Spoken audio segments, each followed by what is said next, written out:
गण गण गणात बोते स्वादगाथा या माझ्या चॅनेलवर तुम्हा सर्वांचे मनापासून खूप खूप खूप स्वागत आहे। मी आज बनवले आहे मसाला पनीर। त्यासाठी काय काय साहित्य लागतं ते पाहूया। मी इथे 1 लिटर घट्ट म्हशीचं दूध घेतलेलं आहे। स्वादानुसार मीठ घ्यायचं आहे, 2 हिरव्या मिरच्या बारीक चिरून, थोडीशी चिली फ्लेक्स, ओरिगॅनो, थोडेसे जिरं आणि विनेगर आणि पाणी याचं मिश्रण, 3 चमचे विनेगर आणि 4 चमचे पाणी घेतलं आहे। चला तर आता करायला सुरुवात करूया। पातेला थोडंसं ओलं करून घ्यायचं आहे आणि मग त्याच्यात दूध काढायचं म्हणजे खाली चिटकत नाही ते।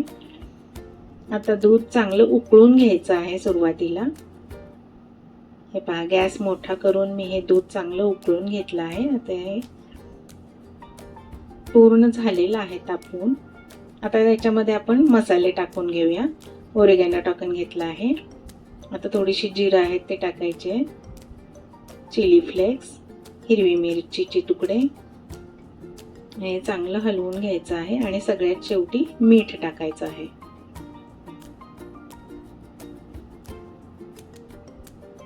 अर्ध्या मिनिटाकरता ठेवायचं आहे, उकळून घ्यायचं चांगलं।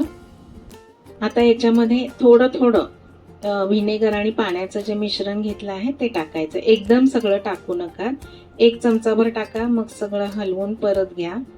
आता दुसरा चमचा टाकून घेतला आहे मी। आता पुन्हा तिसरा चमचा टाकायचा आहे आणि पुन्हा ढवळून घ्यायचं आहे। आता हळूहळू दूध फाटायला सुरुवात होईल।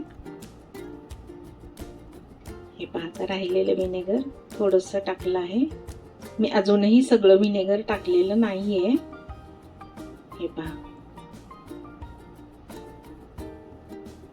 अजून हे पूर्ण फाटलेलं नाहीये। आता थोडंसं अजून टाकते।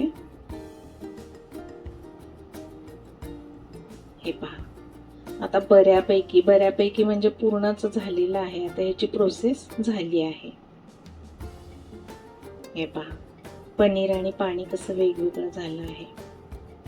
आता गॅस बंद करायचा आणि हे थोडा वेळ झाकून ठेवायचं आहे, 1 ते 2 मिनिटाकरता। हे पहा, झाली आहे 2 मिनिटं। असं छान झालं आहे पनीर पहा। हे मसाला पनीर एकदम खायला टेस्टी लागतं, भाजी पण याची छान होते। तुम्ही पण नक्की करून पहा आणि माझ्या स्वादगाथा चॅनेलला सबस्क्राईब करा, लवकर लाईक करा, शेअर करा आणि बेल आयकॉनवर क्लिक करा। हे पहा, आता मी हे सगळं एका चाळणीमध्ये मोठ्या ठेवला आहे कपडा आणि त्याच्यामध्ये काढून घेतला आहे। आता याच्यामध्ये मी 1 ग्लासभर पाणी टाकून धुवून घेते। हे पुन्हा 1 ग्लासभर पाणी टाकते आणि धुवून घेते, म्हणजे याच्यातलं जे विनेगर आहे ते सगळं निघून जाईल। हे पाहत आहे, चांगलं असं बांधून घ्यायचं आहे, यातलं पाणी काढून घ्यायचं आहे। आणि सुरुवातीला जे गाळून घेतलेलं पाणी आहे ते पाण्याचं तुम्ही कणिक तिंबायला वापरू शकता। आणि हे विनेगरचं धुवून घेतलेलं पाणी हे घेऊ नका, हे टाकून दिलं तरी चालेल। हे पाहता, हे मी बांधून असं घट्ट बांधून घ्यायचं आहे। पाणी सगळं काढून टाकलेलं आहे त्यातलं। आता त्याच्यावर ओझं ठेवायचं आहे। असं 1 प्लेट ठेवते म्हणजे त्याचा शेप पण जरा चांगला येईल आणि त्याच्यावर खलबत्ता किंवा असं काहीतरी जड वस्तू ठेवून पाणी गाळून घ्यायचं आहे। हे पहा, अशा पद्धतीने ठेवायचं आहे।